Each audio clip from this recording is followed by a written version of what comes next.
As you can probably understand, in 5 minutes it is impossible to explain Sun-Earth connection. So, thank you. And you should not have told that, because now they have started counting.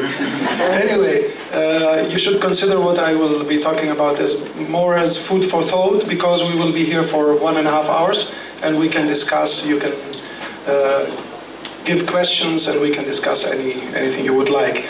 I would like to start mentioning that the title chosen by the organizers for this session, Mystery, Opportunity and Danger, could not be more appropriate. Because for a realm that has stirred human imagination since antiquity and is today a field where we have so many promising and challenging human endeavors.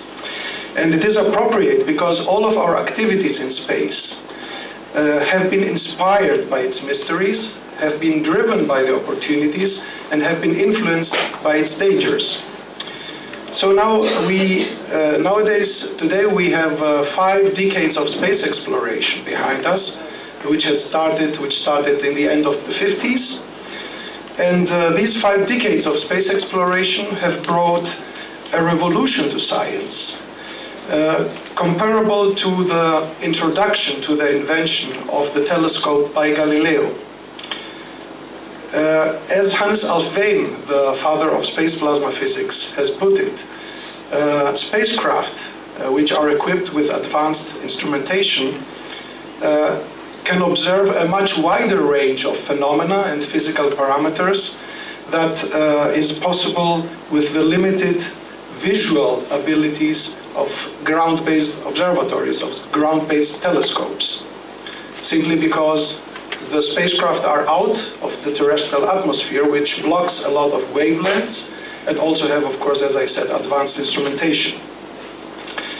These observations by spacecraft cover a vast range of human interests, and these interests range from the creation of matter and the universe, to the properties of the stars and the sun, the closest star, the properties of the planets, and down to the properties of the climate and weather of our planet, the Earth.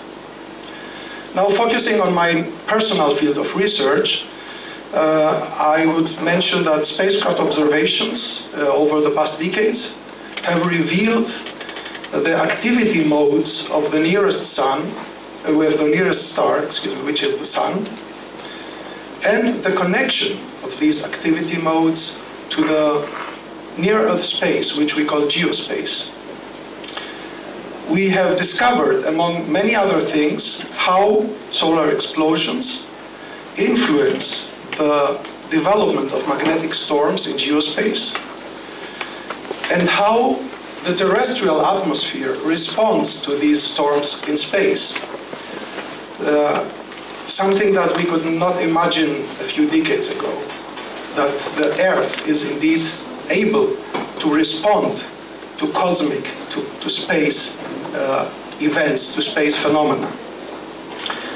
It would also be worth to note that we have understood in a large extent how solar eruptions drive the only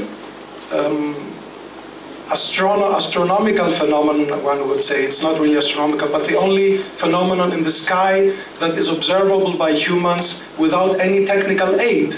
And I refer to the aurora, as you might imagine.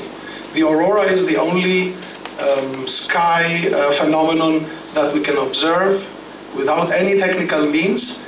And now is the time that even people living in lower latitudes, like in Israel, for example, might have the opportunity to observe an auroral display during times of very intense magnetic storms. There are, of course, still many unexplored details of space, and these keep the mystery alive. And our interest, of course, very intense. Space mystery are intriguing on their own merit, but they also represent potential threats against the opportunities of space. And by this, we come to the second keyword of the session, opportunity. I would say that there are 4 major opportunities in space. The first opportunity is maybe the most mundane, but also the most practical. It relates to the exploitation of space for the benefit of humanity today. I will quickly mention the use of space as a platform to observe the Earth, to observe weather, to make more accurate weather forecasting, to study and monitor climate change, soil degradation, forest fires, pollution, ocean variability, and a lot more, everything in global scale, which is very important. Of particular importance in our days is the capability to support emergency situations with space imagery. And with emergency situations, I refer to floods, earthquakes, forest fires, landslides, etc. The second opportunity is related to the long-term needs of humanity. And with this I mean, of course, the need for new sources of raw materials, like metals from asteroids maybe, for example, or setting up new home space colonies on planet Mars or other planets in the distant future. The third opportunity is related to deepening our knowledge, our understanding of the universe, of nature, of the way life forms have evolved in the universe. This is by default associated with the development of advanced technologies, which have been serving mankind already in their daily needs on Earth. And I would mention here various innovative medical techniques that have their origin in space technology, like mammography, for example. It is also noteworthy that space exploration requires the cooperation of many different scientific disciplines to be effective, and this is a significant opportunity by itself. The fourth opportunity is like an umbrella to all the others, and it is the international collaboration that is necessary for space exploration. Because the most ambitious space endeavors cannot be implemented by any single nation. And I am closing with two words on the dangers, which we then can elaborate during our discussion. There are two different kinds of dangers associated to space and space exploration. They are man-made and natural. The man-made dangers, I would say, are mainly two: the space junk that has been accumulating around Earth over the past decades, and also the greatest danger of all is to turn space into a battlefield. Hopefully not, but this would destroy not only the infrastructure in space that has been painfully set up over the past decades, but it would also potentially endanger electronic infrastructure on Earth.